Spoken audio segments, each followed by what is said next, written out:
So, election day is tomorrow. Are you guys ready? Let's talk about it. So, my question right out the gate is, remember all the people back in the day that were saying if Trump wins, they're leaving the country? Are y'all really leaving? What are you going to do, Kamala Harris supporter that's watching this video? What are you going to do if Kamala loses? What are you going to do if Trump, what are you going to do, Trump supporter, if Trump loses?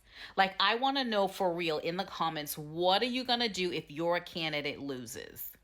Is your life going to be any different? Maybe you're not going to vote at all. And my other question is, for all of the people who early voted and then in some of those states the ballot boxes got set on fire, do they get to vote again? And what happens to the people who are saying that when they go to vote, they can't find Trump's name on the screen? They got to scroll to find it.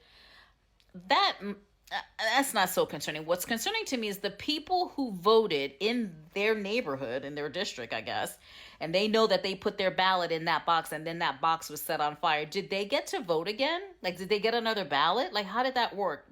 Tell me in the comments if any of you guys had your ballots lost or burnt in some situation, because I want to know if you got an opportunity to vote again.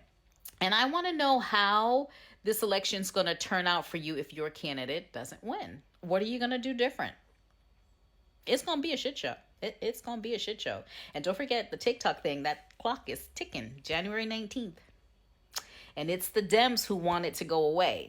And I haven't heard any news about someone in the States wanting to buy ByteDance. So what's going to happen?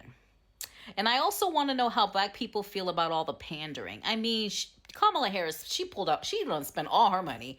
Magic Johnson, and don't think these people endorsed her for free. They got paid. Magic Johnson, Barack Obama, like berating Black men, Megan Thee Stallion, all those rappers, Gorilla, is that how you say that person's name? And then we had Beyonce twice, right? Because she was supposed to be at the DNC. She didn't show up for the DNC. We don't even know if that's true or not. Then we had her show up in Houston, I think last week or the week before, with Kelly Rowland, who had on a suit. And then she said what she said. And then we had J-Lo crying. I don't understand what she was crying about. And my question for J-Lo is, if you're so concerned with women's rights and protecting them, why wasn't you protecting the Diddy chicks? I'm just asking. And then my other question is, can Cardi B read? Because did y'all see the whole teleprompter thing that happened? I mean, yeah, the teleprompter didn't work, whatever. But then she took her phone out and she was like reading her speech or thing on the phone, and it didn't sound like she was like literate. I don't know. That might be me. Tell me in the comments. But tell me in the comments, one, are Black people sick and tired of being pandered? Two, what are you going to do if your candidate loses? Three, can Cardi B read? Four, why was J-Lo crying? And five, how do you guys feel about these celebrities getting paid all the money that they get paid to come out and say that they're going to vote for someone when their vote is not going to either way affect their lives, because their paychecks, their credit cards are not maxed. They're not living paycheck to paycheck. So does their endorsement actually mean anything to you? Like, does it influence you in any way? Because I'm just wondering.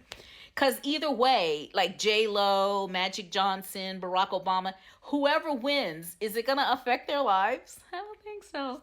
So please repost this. Thanks for watching. Share it. But most of all, tell me in the comments. Answer those questions for me, because you know I'm always looking for the answers.